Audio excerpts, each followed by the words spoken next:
Good morning ಎಲ್ರಿಗೂ. ನಾನು ಬೆಳಗ್ಗೆ ದೀಪ ಇಟ್ಟು ಮತ್ತು ನನ್ನ ದಿನದ ರೊಟೀನನ್ನು ಸ್ಟಾರ್ಟ್ ಮಾಡ್ತೀನಿ. ಏನೆಲ್ಲ ಮಾಡ್ತೀನಿ, ಹೇಗೆ ಮಾಡ್ತೀನಿ ಅಂತೆಲ್ಲ ತೋರಿಸ್ತೀನಿ ಬನ್ನಿ. ಬೆಳಗ್ಗೆ ಎದ್ದು ಈ ರೀತಿ ತುಳಸಿಗೆ ಒಂದು ದೀಪ ಇಟ್ಟು, ದೇವರಿಗೆ ದೀಪ ಇಟ್ಟು ನಾವು ಕೈ ಮುಗಿಯೋದ್ರಿಂದ ನಮ್ಮ ಮನಸ್ಸಿಗೆ ಒಂದು ಶಾಂತಿ ಇರ್ತದೆ, ಮನೆಯಲ್ಲಿ ಕೂಡ ಶಾಂತಿ ಇರ್ತದೆ, ಮನಸ್ಸಿಗೆ ಒಂದು ಏನೋ ನೆಮ್ಮದಿ ಇರ್ತದೆ, ಮನೆಯಲ್ಲಿ ಒಂಥರ ಪಾಸಿಟಿವ್ ಎನರ್ಜಿ ಇರ್ತದೆ. ಅದಕ್ಕೋಸ್ಕರ ನಾನು ಬೆಳಗ್ಗೆ ಎದ್ದು ದೀಪ ಇಟ್ಟು ನಾನು ಕೆಲಸನ ಸ್ಟಾರ್ಟ್ ಮಾಡ್ತೀನಿ. ಬೆಳಗ್ಗೆ ದೀಪ ಇಡೋದ್ರಿಂದ ನನ್ನ ಮನಸ್ಸಿಗೆ ನೆಮ್ಮದಿ ಸಿಗ್ತದೆ. ಆಮೇಲೆ ನನ್ನ ಕೆಲಸವನ್ನು ನಾನು ಮಾಡ್ತಾಯಿರ್ತೀನಿ. ಹೀಗೆ ನನ್ನ ಬೆಳಗ್ಗೆದು ದೀಪ ಇಡೋದು ಕೆಲಸ ಆಗಿರ್ತದೆ. ಮತ್ತು ನಾನು ಮುಂದೆ ಅಡುಗೆ ಕೆಲಸ ಎಲ್ಲ ಮಾಡಲಿಕ್ಕೆ ಹೋಗ್ತೀನಿ. ಅದಕ್ಕಿಂತ ಮೊದಲು ಈ ರೀತಿ ದೀಪ ಇಟ್ಟು ಕೈ ಮುಗಿದು ನನಗೆ ಹೋಗ್ತೀನಿ. ಆಮೇಲೆ ಇದು ಮಧ್ಯದಲ್ಲಿ ನನ್ನ ಮೊಮ್ಮಗಳು ಬಂದು ಕಡಿ ಕಿರಿಕಿರಿ ಮಾಡ್ತಾಳೆ ನೋಡಿ. ಈ ಥರ ಬರ್ತಾಳೆ, ಎಲ್ಲಿ ಹೋದಲ್ಲಿ ಕೂಡ ನಮ್ಮ ಹಿಂದೆ ಬರ್ತಾಳೆ. ಮತ್ತು ಅವಳೇ ಮಾಡಬೇಕು, ನಮ್ಮನ್ನು ಇಟ್ಕೊಳ್ಳಿಕ್ಕೆ ಬಿಡೋದಿಲ್ಲ. ಓಡಿ ಬರ್ತದೆ, ಎಲ್ಲಿದ್ದರೂ ಕೂಡ ಓಡಿ ಬರ್ತದೆ. ಓಡಿ ಬಂದು ನಮಗೆ ಕಿರಿಕಿರಿ ಮಾಡ್ತಾನೆ ಇರ್ತಾಳೆ. ಹಾಗೆ ಎಲ್ಲ ಕಡೆಯೂ ಇರ್ತಾಳೆ ಅವಳು. ಇಲ್ಲಿ ನೋಡಿ ನಿಂತ್ಕೊಂಡು ಗೇಟಿಗೆ ಯಾರನ್ನ ಕರಿತಾ ಇದ್ದಾಳೆ. ಆಮೇಲೆ ಒಳಗೆ ಬಂದೆ. ನಾನು ಒಳಗೆ ಬಂದು ನೀರು ಬಿಸಿ ಮಾಡಿದೆ ಮಗಳಿಗೆ. ಮತ್ತು ಮಗ ಕೂಡ ಬಿಸಿನೀರು ಕುಡಿತಾನೆ. ಮಗಳಿಗೆ ಬಾಣಂತಿ ಅಲ್ವಾ, 3 ತಿಂಗಳು ಕಂಟಿನ್ಯೂ ಬಿಸಿನೀರೇ ಇರ್ತದೆ. ಮಗುವಿಗೆ ಶೀತ ಆಗಬಾರ್ದಂತ ಒಂದು ಕಾರಣಕ್ಕೆ ಬಿಸಿನೀರು ಕೊಡೋದು. ಅದಕ್ಕೋಸ್ಕರ ನೀರು ಬಿಸಿ ಮಾಡಿದೆ. ಮತ್ತು ಅಳವೆ ಬೀಜ ಅಂಥೇಳಿ ಅವಳಿಗೆ ಅಳವೆ ಬೀಜ ಕೂಡ ಮಾಡಿದೆ. ನಾನು ರಾತ್ರಿ 1 ಗ್ಲಾಸ್ ಅಳವೆ ಬೀಜ ಅಂತೇಳಿ ಸಿಗ್ತದೆ. ಇದು ತುಂಬ ಶಕ್ತಿ ಆಗಿರ್ತದೆ. ಯಾಕೆಂದರೆ ಡೆಲಿವರಿ ಆದವರಿಗೆ, ಹುಷಾರಿಲ್ಲದವ್ರಿಗೆ, ಒಂದು ವೀಕ್ನೆಸ್ ಇದ್ದವರಿಗೆ, ಹುಡುಗರು ಹುಡುಗಿಯರು ಯಾರು ಕೂಡ ಯೂಸ್ ಮಾಡ್ಬೋದು. ಇದನ್ನು ನಾವು ಕುಡಿಯೋದ್ರಿಂದ ಸೊಂಟಕ್ಕೆ ಒಂದು ಶಕ್ತಿ ಬರ್ತದೆ. ಮತ್ತು ಬಾಣಂತಿಯರಿಗೆಲ್ಲ ತುಂಬ ಒಳ್ಳೆಯದಿದು. ಬ್ಲಡ್ ಎಲ್ಲ ಹೋಗಿ ಅವರು ತುಂಬ ವೀಕ್ ಆಗಿರ್ತಾರಲ್ವ, ಅವರಿಗೆಲ್ಲ ತುಂಬ ಶಕ್ತಿ ಆಗ್ತದೆ. ಮತ್ತು ಸೊಂಟಕ್ಕೆ ಅಷ್ಟೊಂದು ನಮಗೆ ತೊಂದರೆ ಸಿಗೋದಿಲ್ಲ. ಹಾಗಾಗಿ ತುಂಬ ಶಕ್ತಿಯಾಗಿರೋದ್ರಿಂದ ನಾವು ಇದನ್ನು ಬೆಳಗ್ಗೆಗೆ ಬಾಣಂತಿಯರಿಗೆ 1 ಗ್ಲಾಸ್ ಅಳವೆ ಬೀಜವನ್ನು ನೀರಲ್ಲಿ ರಾತ್ರಿ ನೆನೆಸಿಟ್ಟು ಬೆಳಗ್ಗೆ ಗಂಜಿ ರೂಪದಲ್ಲಿ ಮಾಡಿ ಅದನ್ನು ಕೊಡ್ತೀನಿ. ನಾನು ಸ್ವಲ್ಪ ಅದಕ್ಕೆ ಹಾಲು ಹಾಕಿ ಕುಡಿಲಿಕ್ಕೆ ಕೊಡ್ತೀನಿ. ಬೇಕಿದ್ದವರು ಕುಡಿಲಿಕ್ಕೆ ಆಗದೇ ಇರೋರು ಒಂದು ಸ್ವಲ್ಪ ಬೆಲ್ಲ ಮಿಕ್ಸ್ ಮಾಡಿ ಕುಡಿಬೋದು. ಅವಳು ಸ್ವಲ್ಪ ಬೆಲ್ಲ ಹಾಕಿ ಕುಡಿತಾಳೆ. ನಾನು ಗಂಜಿ ಮಾಡುವಾಗ ಖಾಲಿ ನೀರು ಹಾಕಿ ಗಂಜಿ ಮಾಡೋದು, ಮತ್ತು ಅದಕ್ಕೆ ಹಾಲು ಮಿಕ್ಸ್ ಮಾಡೋದು.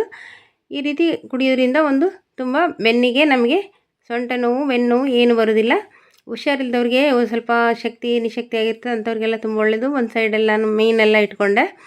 ಅದು ಕೂಡ ನನ್ನ ಮಗನಿಗೆ ಟಿಫಿನಿಗೋಸ್ಕರ ಬೇಕು. ಅದಕ್ಕೋಸ್ಕರ ಅವನಿಗೆ ಪ್ರೋಟೀನ್ ಬೇಕಾದಕ್ಕೋಸ್ಕರ ಒಂದು 4 ಡ್ರಾಪ್ ಎಣ್ಣೆ ಹಾಕ್ಕೊಂಡು ನಾನು ಸೈಡಲ್ಲಿ ಮೀನು ಕೂಡ ಫ್ರೈ ಮಾಡ್ಕೊಳ್ಳೋಕೆ ಇಟ್ಕೊಂಡೆ. ಒಂದು ಕಡೆ ಪದಾರ್ಥಕ್ಕೆ ರೆಡಿ ಮಾಡೋಣ ಅಂತ ಹೇಳಿ ಅದನ್ನು ಕೂಡ ಮಾಡಿಕೊಂಡೆ.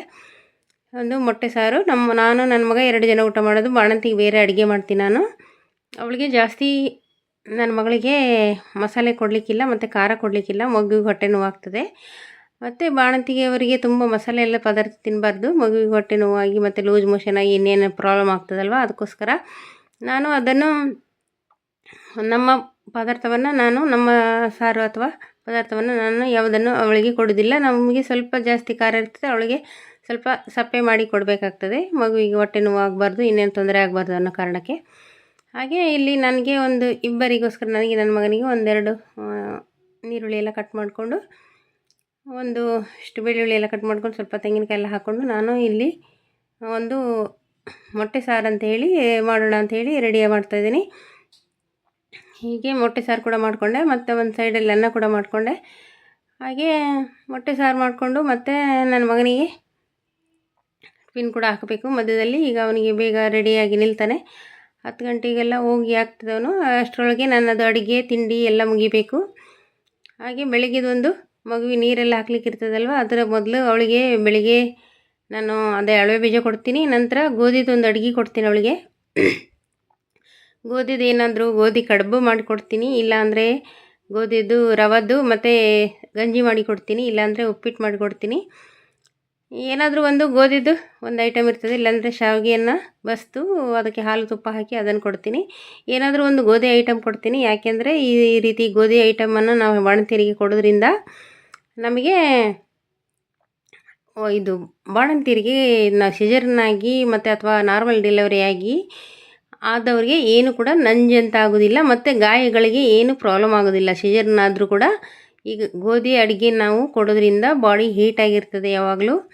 ಅದಕ್ಕೋಸ್ಕರ ಅವರಿಗೆ ಏನು ಪ್ರಾಬ್ಲಮ್ ಬರೋದಿಲ್ಲ, ಸ್ಟಿಚ್ಚಿಗೆ ಏನು ಪ್ರಾಬ್ಲಮ್ ಬರೋದಿಲ್ಲ. ಗಾಯ ಕೆಲವರಿಗೆ ರೆಸಿ ಆಗ್ತದೆ ಮತ್ತು ಸರಿಯಾಗಿ ಒಣಗೋದಿಲ್ಲ, ಮತ್ತು ನೋವು ಬರ್ತದೆ, ಆ ಥರ ಸಮಸ್ಯೆ ಇರ್ತದೆ. ನಮಗೆ ಮೊದಲಿದ್ದು ಡೆಲಿವರಿ ಕೂಡ ಅವಳಿಗೆ ಸಿಜರ್ನೇ ಆದದ್ದು, ಹಾಗಾಗಿ ಅದರಲ್ಲಿ ಏನೂ ಪ್ರಾಬ್ಲಮ್ ಬಂದಿರಲಿಲ್ಲ. ನಾನು ಇದೇ ರೀತಿಯೇ ಅವಳಿಗೆ ಮೇಂಟೈನ್ ಮಾಡಿ ಕೊಟ್ಟದ್ದು. ಈಗ ಕುಕ್ಕರಲ್ಲಿ ಸ್ವಲ್ಪ ಅನ್ನ ಮಾಡಿದ್ದೆ, ಅದನ್ನು ತೆಗೆದೆ ಇನ್ನೊಂದು ಪಾತ್ರೆಗೆ. ಕುಕ್ಕರಲ್ಲೇ ಬಿಟ್ಟರೆ ಸ್ವಲ್ಪ ಮುದ್ದೆ ಆಗ್ತದೆ, ಅದಕ್ಕೋಸ್ಕರ ನಾನು ಇನ್ನೊಂದು ಪಾತ್ರೆಗೆ ಯಾವಾಗಲೂ ಅಡುಗೆ ಮಾಡಿದ ಪಾತ್ರೆಯಲ್ಲಿ ಇಡೋದಿಲ್ಲ. ಇನ್ನೊಂದು ಪಾತ್ರೆಗೆ ಪದಾರ್ಥ ಆಗಲಿ ಅಥವಾ ಅನ್ನನೇ ಮಾಡಲಿ ಏನೇ ಮಾಡಿದರೂ ಕೂಡ ಇನ್ನೊಂದು ಚಿಕ್ಕ ಪಾತ್ರೆಯಲ್ಲಿ ಅದನ್ನು ಫಸ್ಟ್ ಇದನ್ನು ತೆಗೆದುಬಿಟ್ಟು ಇನ್ನೊಂದು ಪಾತ್ರೆಗೆ ಹಾಕಿ ಇಟ್ಟದ್ದು ನನ್ನೊಂದು ಅಭ್ಯಾಸ. ಪಾತ್ರೆ ಎಲ್ಲ ನೀಟಾಗಿ ಕಾಣ್ತದೆ ಮತ್ತು ಕಿಚನ್ ಕ್ಲೀನಾಗಿ ಕಾಣ್ತದೆ ಅಂಥೇಳಿ ಅದು ಆ ರೀತಿ ಮಾಡಿಕೊಂಡೆ. ಈಚೆಯಿಂದ ಮೊಟ್ಟೆ ಸಾರಿಗೆ ಕೂಡ ರೆಡಿ ಮಾಡಿಕೊಂಡೆ, ಅದು ಕೂಡ ಆಯಿತು.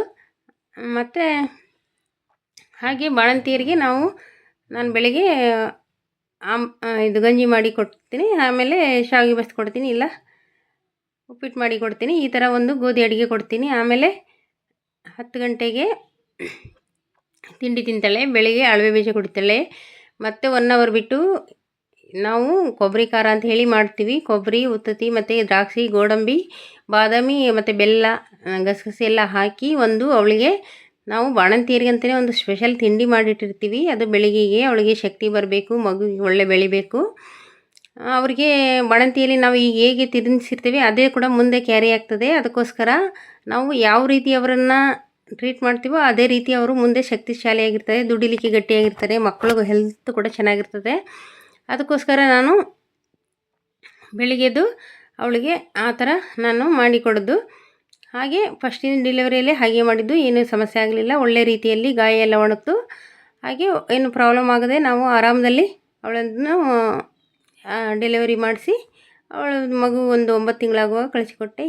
ಹಾಗೆ ಇದು ಕೂಡ ಹಾಗೆಯೇ ಮಾಡ್ತಾಯಿದ್ದೀನಿ. ಇಲ್ಲಿ ನನ್ನ ಮಗನಿಗೆ ಸ್ವಲ್ಪ ಕ್ಯಾರೆಟ್, ಕುಕುಂಬರ್, ಸೌತೆಕಾಯಿ ಎಲ್ಲ ಸ್ವಲ್ಪ ಅವನಿಗೆ ಸಂಜೆ ಡಯಟ್ ಪ್ಲ್ಯಾನ್ ಉಂಟು ಒಂದು, ಅದಕ್ಕೋಸ್ಕರ ನಾನು ಸ್ವಲ್ಪ ಕಟ್ ಮಾಡಲಿಕ್ಕೆ ಅಂತ ಹೇಳಿ ಇಲ್ಲಿ ಸಿಪ್ಪೆಲ್ಲ ತೆಗಿತಾ ಇದ್ದೀನಿ. ಈ ಥರ ನಾನು ಮಗನಿಗೆ ಕೂಡ ಡಯಟ್ ರೆಡಿ ಮಾಡ್ತಾಯಿದ್ದೀನಿ. ಒಂದು ಕಡೆ ಫಿಶ್ ಫ್ರೈ ಕೂಡ ಆಯಿತು, ಒಂದು ಕಡೆ ಪದಾರ್ಥ ಆಯಿತು, ಒಂದು ಕಡೆ ತರಕಾರಿ ಕೂಡ ಕಟ್ ಮಾಡ್ಕೊಳ್ತೀನಿ. ಈ ರೀತಿ ಕಟ್ ಮಾಡಿಕೊಂಡು ಅವನಿಗೆ ಒಂದು ಟಿಫಿನ್ ಹಾಕಿ ಕೊಡ್ತೀನಿ. ಹಾಗೆ ಮಗಳಿಗೆ ಇದು ಬೆಳಗ್ಗೆಗೆ ಇಷ್ಟೆಲ್ಲ ಬೇಕು ಅವಳಿಗೆ ಕೂಡ ಮಾಡ್ತೀನಿ. ಮತ್ತು ಅವಳಿಗೊಂದು ಸಪ್ರೇಟ್ ಪದಾರ್ಥ ಮಾಡ್ತೀನಿ ನಾನು, ಅದು ನೆಕ್ಸ್ಟ್ ವೀಡಿಯೋದಲ್ಲಿ ತಿಳಿಸ್ಕೊಡ್ತೀನಿ. ಒಂದೊಂದೇ ಯಾವ ರೀತಿ ನಾನು ಅವಳಿಗೆ ಪದಾರ್ಥ ಮಾಡಿ ಕೊಡ್ತೀನಿ, ಮತ್ತು ಹಾಲು ಜಾಸ್ತಿ ಆಗಲಿಕ್ಕೆ ಏನೆಲ್ಲ ಮಾಡಬೇಕು, ಮತ್ತು ಅವಳು ಏನನ್ನು ಹೇಗೆಲ್ಲ ಅವಳು ಮೇಂಟೈನ್ ಮಾಡ್ತಾಳೆ ಅನ್ನೋದನ್ನು ನಾನು ತೋರಿಸ್ಕೊಡ್ತೀನಿ. ಹಾಗೆ ಇಲ್ಲಿ ಎಲ್ಲವನ್ನು ಮಾಡಿಕೊಂಡೆ. ಒಂದು ಕಡೆ ಫಿಶ್ ಕೂಡ ಫ್ರೈ ಆಯಿತು, ಮತ್ತೊಂದು ಕಡೆ ಪದಾರ್ಥ ರೆಡಿ ಆಯಿತು, ಮತ್ತೊಂದು ಕಡೆ ರೈಸ್ ಕೂಡ ರೆಡಿಯಾಗಿದೆ, ಮತ್ತು ಅಳವೆ ಬೀಜ ಆಗಿದೆ. ಅವಳಿಗೆ ಗಂಜಿ ಮಾಡಿದ್ದೇನೆ ಇವತ್ತು, ಅದು ಗಂಜಿ ಕೂಡ ರೆಡಿಯಾಗಿದೆ. ಮತ್ತು ಇನ್ನೂ ದೋಸೆ ಮಾಡಬೇಕು ಅದು. ಮತ್ತು ಎಲ್ಲ ಅಡುಗೆ ಎಲ್ಲ ಒಂದು ಟಿಫಿನಿಗೆ ರೆಡಿ ಆದಮೇಲೆ ರಪ್ಪ ಒಂದು ದೋಸೆ ಹಾಕಿ ಮಗನಿಗೆ ಬಿಸಿ ಬಿಸಿ ದೋಸೆ ಮತ್ತು ಚಟ್ನಿಗೆ ಕೊಡ್ತೀನಿ. ಈಗ ಮೊಟ್ಟೆ ಒಡೆದು ಹಾಕ್ತೀನಿ 1-2. ಹಾಗೆ ಅದರಲ್ಲಿ ಮೊಟ್ಟೆ ಒಡೆದು ಹಾಕೋದ್ರಿಂದ ಅದು ಒಂದು ಟೇಸ್ಟ್ ಚೆನ್ನಾಗಿರ್ತದೆ. ಬೇಯಿಸಿ ಮೊಟ್ಟೆ ಪದಾರ್ಥ ಮಾಡೋದು ಅದು ಒಂದು ಟೇಸ್ಟ್ ಬೇರೆ ಇರ್ತದೆ. ಈ ಥರ ಒಡೆದು ಹಾಕಿ ಮಾಡಿದ್ರೂ ಕೂಡ ಒಂದು ಟೇಸ್ಟ್ ಚೆನ್ನಾಗಿರ್ತದೆ. ಹಾಗೆ ಡಿಫ್ರೆಂಟ್ ಇರ್ತದೆ ಎರಡು ಕೂಡ, ನಮಗೆ ಬೇಕಾದ ರೀತಿಯಲ್ಲಿ ನಮಗೆ ಮಾಡ್ಕೋಬೋದು. ನಾನು ಈಗ ಸ್ವಲ್ಪ ಅಂತ ಹೇಳಿ 1-2 ಒಡೆದು ಹಾಕಿ ಮಾಡಿಕೊಂಡೆ, ಚೆನ್ನಾಗಿರ್ತದೆ ಅಂತೇಳಿ. ಇಲ್ಲಿ ನನ್ನ ಮಗನಿಗೆ ಸೊಪ್ಪು ಬೇಕು, ಯಾವುದಾದ್ರೂ ಒಂದು ಸೊಪ್ಪು ಮಾಡಿ ಕೊಡಬೇಕು ಬೆಳಿಗ್ಗೆ, ಅವನಿಗೆ ಡಯಟಿಗೆ ಹೆಲ್ಪ್ ಆಗ್ತದೆ ಅಂತೇಳಿ. ಮತ್ತು ಹೀಗೆ ತರಕಾರಿ ಪದಾರ್ಥ ಎಲ್ಲ ತಿನ್ನೋದ್ರಿಂದ ಅಷ್ಟೊಂದು ನಮಗೆ ಸಿಗೋದಿಲ್ಲ. ಈ ಥರ ಸೊಪ್ಪೆಲ್ಲ ಮಾಡಿಕೊಡೋದ್ರಿಂದ ಅವನಿಗೆ ಪ್ರೋಟೀನ್ ಎಲ್ಲ ಚೆನ್ನಾಗಿ ಸಿಗ್ತದೆ ಅಂತ ಹೇಳಿ ಪ್ರೋಟೀನಿಗೋಸ್ಕರ ನಾನು ಇಲ್ಲಿ ಸೊಪ್ಪೆಲ್ಲ ಮಾಡಿಕೊಡ್ತೀನಿ. ಹಾಗೆ ಅವನಿಗೆ ಸ್ವಲ್ಪ ಸೊಪ್ಪು ತಗೊಂಡೆ, ಅದನ್ನು ಕೂಡ ತೊಳೆದು ತಂದೆ. ಈಗ ಪದಾರ್ಥನೂ ಆಯಿತು. ಆಚೆಯಿಂದ ಒಂದು ಬಾಣಲೆಯಲ್ಲಿ ಸ್ವಲ್ಪ ನೀರುಳ್ಳಿ ಎಲ್ಲ ಕಟ್ ಮಾಡಿಕೊಂಡು ಈಗ ಸೊಪ್ಪು ಕೂಡ ಹಾಕ್ತೀನಿ ನಾನು. ಹಾಕಿ ಅದನ್ನು ಏನು ತುಂಬ ಮಸಾಲೆ ಏನು ಹಾಕೋದಿಲ್ಲ ಸೊಪ್ಪಿಗೆ. ಒಂದು ನೀರುಳ್ಳಿ ಕಟ್ ಮಾಡಿ ಅದಕ್ಕೆ ಸ್ವಲ್ಪ ಆಯಿಲ್ ಹಾಕಿ 1-2 ಡ್ರಾಪ್ಸ್ ಅಷ್ಟು ಆಯಿಲ್ ಹಾಕಿ ನೀರುಳ್ಳಿನ ಅದರಲ್ಲಿ ಬೇಯಿಸ್ಕೊಂಡು ಅದರಲ್ಲಿ ಈ ಸೊಪ್ಪನ್ನು ಕಟ್ ಮಾಡಿ ಇಟ್ಕೊಂಡಿರ್ತೀನಲ್ಲ ಇದನ್ನೇ ಅದಕ್ಕೆ ಹಾಕಿಬಿಡ್ತೀನಿ. ಆಗ ಸ್ವಲ್ಪ ಎಣ್ಣೆ, ತುಂಬ ಎಣ್ಣೆ ಹಾಕೋಂಗಿಲ್ಲ, ಅವನಿಗೆ ಡಯಟಿಗೆ ಹಾಳಾಗ್ತದೆ ಅಂತ ಹೇಳಿ ಅವನು ಕಿರಿಕಿರಿ ಮಾಡ್ತಾನೆ ಎಣ್ಣೆ ಆಯಿಲೆಲ್ಲ ಜಾಸ್ತಿ ಹಾಕಿದರೆ. ಅದಕ್ಕೋಸ್ಕರ ನಾನು ಸ್ವಲ್ಪನೇ ಆಯಿಲ್ ಹಾಕಿ ಅದರಲ್ಲಿ ನೀರುಳ್ಳಿ ಎಲ್ಲ ಸ್ವಲ್ಪ ಫ್ರೈ ಮಾಡಿಕೊಂಡು ಅದಕ್ಕೇ ನಾನೀಗ ಸೊಪ್ಪು ಕಟ್ ಮಾಡಿ ಅದಕ್ಕೇ ಹಾಕ್ತೀನಿ. ಈ ಥರ ಮಾಡಿಕೊಡೋದ್ರಿಂದ ಅವನಿಗೆ ಹೆಲ್ತಿಗೆ ಯೂಸ್ ಆಗ್ತದೆ ಅಂತ ಹೇಳಿ ಅದನ್ನು ಕೂಡ ಮಾಡಿಕೊಂಡೆ. ಸೊಪ್ಪು ಈಗ ಕಟ್ ಮಾಡಬೇಕು, ಕಟ್ ಮಾಡಿ ಹಾಕಬೇಕು. ಈ ರೀತಿ ಅವನ ರೂಟೀನ್ ಆಗಿರ್ತದೆ, ಮಗಳ ರೂಟೀನ್ ಹೀಗೆ ಆಗಿರ್ತದೆ. ಇದು ನಾನು ಮಾಡುವ ಡೈಲಿ ಕೆಲಸ.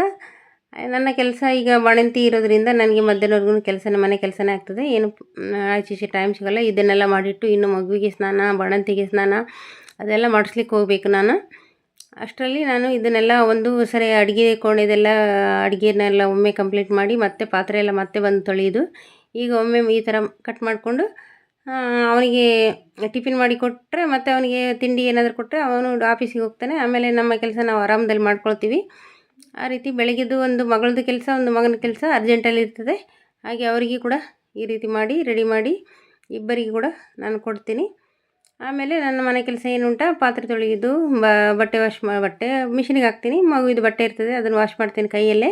ಅದನ್ನು ಕೂಡ ಮಿಷಿನಿಗೆ ಹಾಕ್ಬೋದು, ಆದರೆ ಬೇಡ, ನಾವು ಮನೆಯಲ್ಲೇ ಇರೋದಲ್ವ, ಸ್ವಲ್ಪ ಕೈಯಿಂದ ವಾಶ್ ಮಾಡೋಣ ಕ್ಲೀನಾಗಿರ್ತದೆ ಅಂತೇಳಿ ನಾನು ಕೈಯಿಂದ ವಾಶ್ ಮಾಡ್ತೀನಿ. ನನ್ನ ಮಗನಿಗೆ ಟಿಫಿನೆಲ್ಲ ಹಾಕಿದೆ. ಟಿಫಿನೆಲ್ಲ ಹಾಕಿ ಅವನಿಗೆ ಸ್ವಲ್ಪ ರೆಡಿ ಮಾಡಿ ಕೊಟ್ಟೆ. ರೆಡಿ ಮಾಡಿಕೊಟ್ಟು ಮಧ್ಯದಲ್ಲಿ ಈಗ ಅಲ್ಲಿ ನನ್ನ ಮಗಳಿಗೆ ತಿನ್ನಲಿಕ್ಕೆ ಬಿಡಬೇಕು. ನನ್ನ ಮಗಳು ತಿನ್ನಬೇಕು ಅಂದರೆ ನಾನು ಹೋಗಿ ಮಗುನ ಹಿಡ್ಕೋಬೇಕು. ಅದಕ್ಕೋಸ್ಕರ ನಾನು ಬೇಗ ಬೇಗ ಮಾಡಿಕೊಂಡು ಈಚೆಯಿಂದ ಎಲ್ಲ ಥರನೂ 4 ಗ್ಯಾಸ್ ಒಲೆಯಲ್ಲಿ ಕೂಡ ನಾನು ಆಚೆ ಒಂದು ಈಚೆ ಒಂದು ಈಚೆ ಒಂದು ಎಲ್ಲ ಕಡೆ ಇಟ್ಟು ಬೇಗ ಬೇಗ ಅಡುಗೆಯನ್ನು ಮುಗಿಸ್ಕೊಳ್ತೀನಿ. ಅಷ್ಟು ಮುಗಿಸಿದರೂ ಕೂಡ ಆಗೋದಿಲ್ಲ, ಟೈಮ್ ಹೇಗೂ ಆಗ್ತದೆ ಅಂತ ಹೇಳಿ ಇಲ್ಲ, ಮಧ್ಯಾಹ್ನ ಆಗಿಬಿಡ್ತದೆ. ನಮಗೆ ಟೈಮ್ ಸಾಕಾಗೋದಿಲ್ಲ, ಆದರೂ ಕೂಡ ಅಡ್ಜಸ್ಟ್ ಮಾಡ್ಕೊಂಡು ಮಾಡೋದು. ಹಾಗೆ ಅವನಿಗೆ ಟಿಫಿನ್ ಎಲ್ಲ ರೆಡಿ ಆಯಿತು. ಈಗ ಟಿಫಿನ್ ಹಾಕಿಕೊಟ್ಟು ಸ್ವಲ್ಪ ತಿಂಡಿ ಎಲ್ಲ ದೋಸೆ ಎಲ್ಲ ಮಾಡಲಿಕ್ಕೂ ಇದೆ.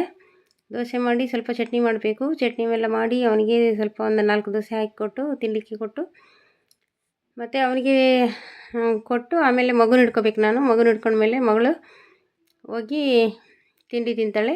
ತಿಂಡಿ ತಿಂದಾದಮೇಲೆ ಅವಳು ಬರ್ತಾಳೆ. ಆಮೇಲೆ ತಿಂಡಿ ತಿಂದಾದಮೇಲೆ ಮತ್ತು ನಾನು ಬಂದು ಮಗುವಿಗೆ ಸ್ನಾನ ಎಲ್ಲ ಮಾಡಿಸಿ ಮತ್ತು ನಾನು ತಿಂಡಿ ತಿನ್ನುವಾಗ 11 ಗಂಟೆ ಕೂಡ ಆಗ್ತದೆ, ಇಲ್ಲ 12 ಗಂಟೆ ಕೂಡ ಆಗ್ತದೆ. ಹಾಗೆ ನಮಗೆ ಟೈಮ್ ಸಾಕಾಗೋದಿಲ್ಲ, ತುಂಬ ಬೆಳಗ್ಗೆ ಅಡುಗೆ ಇರ್ತದೆ. ಇದು ನನ್ನದು ಡೈಲಿ ಕೆಲಸ ಆಗಿರ್ತದೆ. ಮತ್ತು ಮಗುವಿಗೆ ಬಾಣಂತನಕ್ಕೆ ಹೇಗೆಲ್ಲ ನಾನು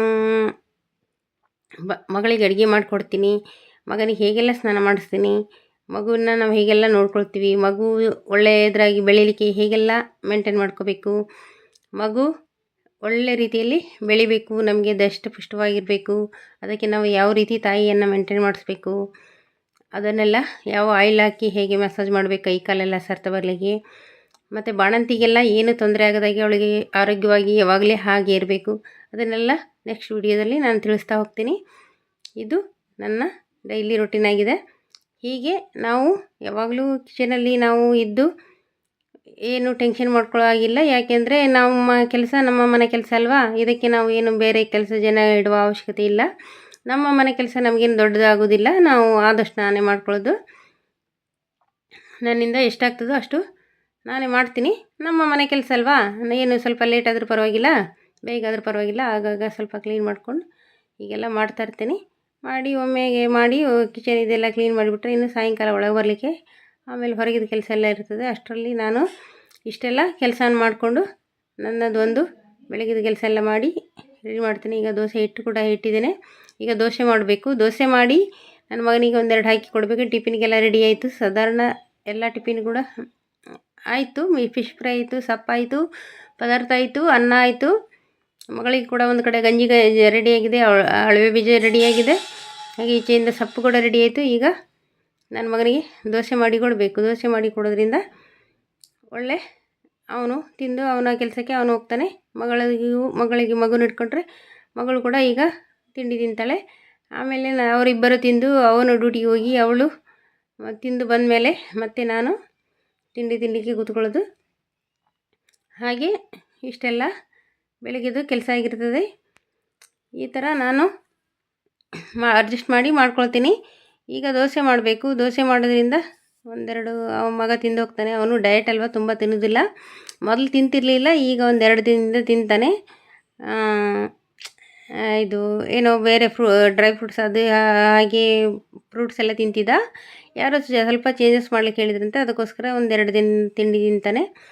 ಹಾಗೆ ಅವ್ನಿಗೆ 1-2 ದೋಸೆ ಹಾಕಿಕೊಟ್ಟು ಈಚೆಯಿಂದ ಸೊಪ್ಪಿಗೆ ಸ್ವಲ್ಪ ನಾನಿಲ್ಲಿ ತೆಂಗಿನಕಾಯಿ ತುರಿದುಬಿಟ್ಟು ಹಾಕಿದೆ. ತೆಂಗಿನಕಾಯಿ ತುರಿದು ಹಾಕೋದ್ರಿಂದ ಸೊಪ್ಪು ನಮಗೆ ತುಂಬ ಟೇಸ್ಟಿಯಾಗಿ ಬರ್ತದೆ ಮತ್ತು ಹೆಲ್ತಿಗೆ ಕೂಡ ಒಳ್ಳೆಯದಲ್ವ ತೆಂಗಿನಕಾಯಿ, ಅದಕ್ಕೋಸ್ಕರ ಸ್ವಲ್ಪ ತೆಂಗಿನಕಾಯಿ ಹಾಕಿದೆ. ಈಚೆ ದೋಸೆ ರೆಡಿ ಆಯಿತು. ಇನ್ನೊಂದು ದೋಸೆ ಹಾಕಿ ಅವನಿಗೆ ಸ್ವಲ್ಪ ಚಟ್ನಿ ಎಲ್ಲ ರೆಡಿ ಮಾಡಿಕೊಂಡು 1-2 ದೋಸೆ ಅವನಿಗೆ ಹಾಕಿಕೊಟ್ರೆ ಅವನು ತಿನ್ಕೊಂಡ್ಬಿಡ್ತಾನೆ. ಆಮೇಲೆ ನಮ್ಮದು ಕೆಲಸ ಮಾಮೂಲಿ ರೋಟಿನ್ ಏನು ಕೆಲಸ ಇರ್ತದೆ ಅದನ್ನು ನಾನು ಮಾಡ್ಕೊಳ್ತೀನಿ.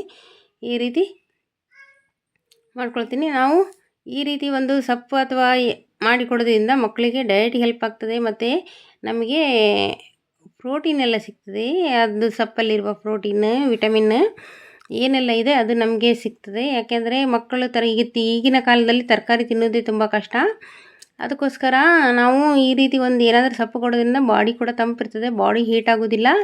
ಮತ್ತು ಮಕ್ಕಳಿಗೆ ತರಕಾರಿ ಏನಾದರೂ ಬೇಕಾಗಿ ನಾವು ಸಪ್ರೇಟನ್ನು ಮಾಡಿಕೊಟ್ರೆ ಹಾಗೇನೂ ತಿನ್ನೋದಿಲ್ಲ. ಈ ರೀತಿ ಅವನಿಗೆ ಒಂದು ಮಕ್ಕಳಿಗೆ ಯಾರಿಗಾದರೂ ಒಂದು ಸೊಪ್ಪು, ನಮಗೆ ಸೊಪ್ಪಿನ ಅವಶ್ಯಕತೆ ತುಂಬ ಇದೆ. ಪದಾರ್ಥ ಎಲ್ಲ ಮಾಡಿದರೆ ಅಷ್ಟೊಂದು ಇಷ್ಟಪಡೋದಿಲ್ಲ. ಅದಕ್ಕೋಸ್ಕರ ಈ ಥರ ಒಂದು ಪಲ್ಯ ಅಥವಾ ಉಪಕಾರಿ ಈ ಥರ ಮಾಡಿಕೊಟ್ರೆ ಮಕ್ಕಳಿಗೆ ಇಷ್ಟ ಆಗ್ತದೆ ಮತ್ತು ತಿಂತಾರೆ ಕೂಡ. ಹಾಗೆ ಅವನಿಗೆ ಡಯಟಿಗೆ ಹೆಲ್ಪ್ ಮಾಡೋದು, ಹಾಗೆ ಅವನು ಕೂಡ ತಿಂತಾನೆ ಅದನ್ನು. ನಾನು ಅವರಿಗೆ ಈ ರೀತಿ ಅವನಿಗೆ ಮೇಂಟೈನ್ ಮಾಡಿ ಅವನಿಗೆ ಕಟ್ತೇನೆ. ಆಮೇಲೆ ನನ್ನ ಮಗಳು ಬಂದಳು. ಅವಳು ಏನೋ ಅವಳ ಮಗುಗೇನೋ ಬೇಕಿತ್ತಂತೆ, ಹಾಗೆ ಅವಳು ತೊಗೊಳ್ಳಿಕ್ಕೆ ಬಂದಳು. ಇಲ್ಲಿ ಬಂದು ನೋಡಿ ನಮ್ಮ ಕುಳ್ಳಿ. ಈ ಥರ ಇಷ್ಟೆಲ್ಲ ಮಾಡಿಕೊಂಡು ದೋಸೆ ಕೂಡ ಮಗನನ್ನು ಕಳಿಸ್ದೆ. ಈಗ ನಾನು ಕೂಡ ದೋಸೆ ತಿಂತಾಯಿದ್ದೀನಿ. ಒಂದು ಚಹಾ ಮಾಡ್ಕೊಂಡು ಬಂದೆ. ಮಗಳು ಕೂತ್ಕೊಂಡು ಎದುರುಗಡೆ ಓದ್ತಾ ಇದ್ದಾಳೆ. ಅವಳಿಗೆ ಒಂದು ಬುಕ್ ಹಿಡ್ಕೊಂಡು ಓದೋ ಅಭ್ಯಾಸ. ಓದ್ತಾಳೆ, ಕೆಲವೊಮ್ಮೆ ಬಿಸಾಡಿ ಹೋಗ್ತಾಳೆ. ಆದರೂ ಒಮ್ಮೆ ಓದಬೇಕಂತೇಳಿ ಕೂತ್ಕೊಳ್ತಾಳೆ. ಹಾಗೆ ಎಲ್ಲ ಹೇಳ್ತಾಳೆ, ಹೇಳಿಕೊಟ್ಟಿದ್ದೆಲ್ಲ ಕೇಳ್ತಾಳೆ, ನಮಗೆ ಹೇಳಿಕೊಡ್ತಾಳೆ ಆಮೇಲೆ ರಿಟರ್ನ್. ಈ ರೀತಿ ಅವಳೊಟ್ಟಿಗೆ ಒಂದು ದಿನಚರಿ ಇರ್ತದೆ. ಬೆಳಗ್ಗೆದು ಮಧ್ಯಾಹ್ನ ಎಲ್ಲ ಟೈಮಲ್ಲಿ ಬಂದು ಜೋ ಮಾಡಿ ಹೇಳ್ತಾಳೆ, ಕಾಲ ಮೇಲೆ ಕೂತ್ಕೊಳ್ತಾಳೆ, ಅಡುಗೆ ಮಾಡೋ ಹತ್ರ ಬರ್ತಾಳೆ, ಎತ್ಸ್ಕೊಂಡು ಅಂತ ಹೇಳ್ತಾಳೆ. ಈಗೆಲ್ಲ ಕಿರಿಕಿರಿ ಇರ್ತದೆ ಅವಳದು. ಮತ್ತು ಇನ್ನೊಂದು ಮಗು ಒಮ್ಮೆ ಕಿರಿಕಿರಿ, ಒಮ್ಮೆ ಇದು, ಹಾಗೆ 2 ಮಕ್ಕಳನ್ನು ಮೇಂಟೈನ್ ಮಾಡಿಕೊಂಡು ದಿನದ ರೂಟೀನ್ ಹೀಗೆ ಇರ್ತದೆ ನಮ್ಮದು. ಹೀಗೆಲ್ಲ ಮಾಡಿಕೊಂಡು ತಿಂಡಿ ತಿಂದ್ಕೊಂಡು ಅವಳಿಗೆ ತಿಂಡಿ ಕೊಡ್ಲಿಕ್ಕೆ ಹೋದೆ. ಅವಳು ಬೇರೆ ಏನೋ ತಿಂದಿದ್ಲು, ಹಾಗಾಗಿ ಅವಳು ತಿನ್ನಲಿಲ್ಲ. ನಾನೇ ತಿಂದು ಚಹಾ ಕುಡಿದು ಮತ್ತು ಮಗುವಿಗೆ ಸ್ನಾನ ಮಾಡಿಸ್ಬೇಕಿತ್ತು. ಹಾಗೆ ದೋಸೆ ತಿಂದು ಹೇಳ್ಬೇಕಿತ್ತು. ನಾನು ಎದ್ದು ಅವಳಿಗೆ ಸ್ವಲ್ಪ ತಿನ್ನಿಸ್ಲಿಕ್ಕೆ ಹೋದೆ. ಅವಳು ತಿನ್ನಲಿಲ್ಲ, ಅವಳು ಬೇಡ ಹೇಳಿದ್ಲು. ಮತ್ತು ಒಮ್ಮೆ ತಿಂದು ಮತ್ತು ಸ್ವಲ್ಪ ಖಾರ ಆಗುವಾಗ ಬಿಡ್ತಾಳೆ ಬೇಡ ಅಂತೇಳಿ. ಸ್ವಲ್ಪ ಚಟ್ನಿ ಏನಾದರೂ ತೆಗೆಸಿಕೊಟ್ರೆ ಅವಳು ತಿನ್ನೋದಿಲ್ಲ. ಮತ್ತು ಖಾಲಿ ದೋಸೆ ಕೂಡ ತಿನ್ನೋದಿಲ್ಲ. ಅವಳದೊಂದು ಚೂರು ಕೂಡ ಖಾರ ಆಗಬಾರ್ದು ಅವಳಿಗೆ. ಹಾಗೆ ಸ್ವಲ್ಪ ಕಿರಿಕಿರಿ ಮಾಡ್ಕೊಂಡೆಲ್ಲ ಇರ್ತಾಳೆ, ಹಾಗೆಲ್ಲ ಇರ್ತದೆ. ಹಾಗೆ ಇಲ್ಲಿ ಹೊರಗೆ ಬಂದು ನೋಡಿ ಗಾಡಿ ಬಿಟ್ಕೊಂಡು ಗಾಡಿಯನ್ನು ಓಡ್ತಾ ಇರೋದು. ಮತ್ತು ಎಲ್ಲಾದರೂ ಆಚೆ ಈಚೆ ಹೋಯ್ತು ಅಂದರೆ ಮತ್ತೆ ಬಬ್ಬೆ ಹೊಡಿಯೋದು, ಕರಿಯೋದು, ಅದಕ್ಕೆಲ್ಲ ಇರ್ತದೆ ಅವಳದು. ದಿನ ಇದೇ ಥರ ಆಟ ಆಡ್ಕೊಂಡೆಲ್ಲ ಇರ್ತಾರೆ. ನಮ್ಮ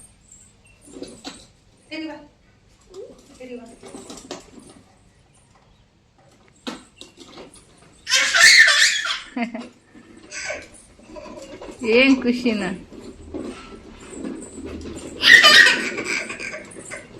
ಅದು ನಿಂದ ಸೈಕಲ್ ಯಾರದು? ಅಜ್ಜಿಂದ. ಅಯ್ಯಪ್ಪ ಆಗುತ್ತೆ ಅಂತೇಳಿ ಹೆಂಗ್ ರಿಯಾಕ್ಟ್ ಅಂತ.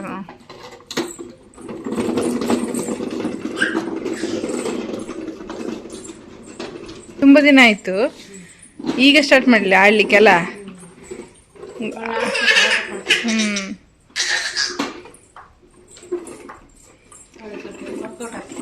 ಅವಳಾಗೆ ಆಡ್ಬೇಕು, ಗೊತ್ತಾಯ್ತಾ? ಒಬ್ಬಳಿಗೆ ಹಚ್ಚಲಿಕ್ಕೆ ಭಯ.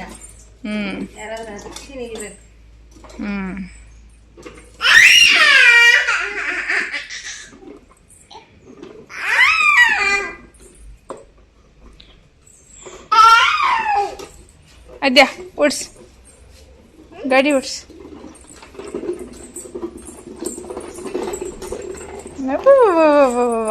ಭಾರಿ ಜಾನ್ ಆಗಿದ್ದಾಳೆ ಅದ್ದೇಗ.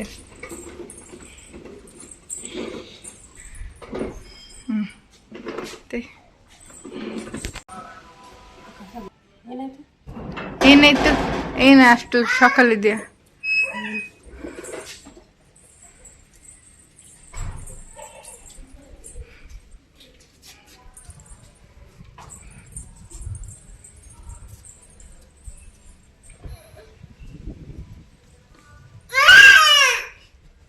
ಹಿಡ್ಕೋಬೇಕಾ?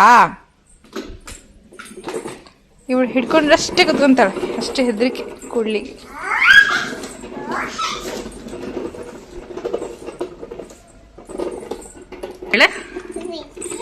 A B C C.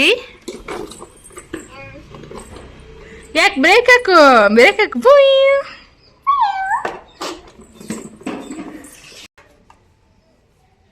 ನೋಡಿ ಗೈಸ್, ಇದು ಹಣ್ಣನ್ನು ನೋಡಿ ಗೈಸ್, ಇದು ಹಣ್ಣನ್ನು ನನ್ನ ಮಗ ತಂದಿದ್ದಾನೆ.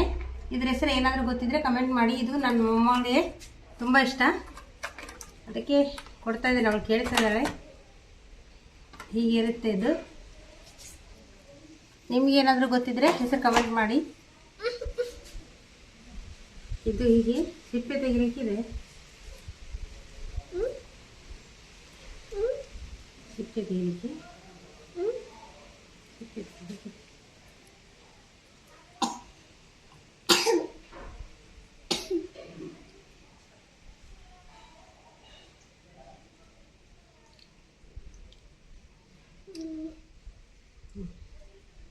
ಹೀಗೆ ಇರ್ತದೆ ನೋಡಿ ಒಳಗೆ ಬೀಜ. ಬೀಜ ಬೀಜ ತೆಗಿತೀನಿ ಕಡೆ. ಬೀಜ ತೆಗೆದುಕೊಡು.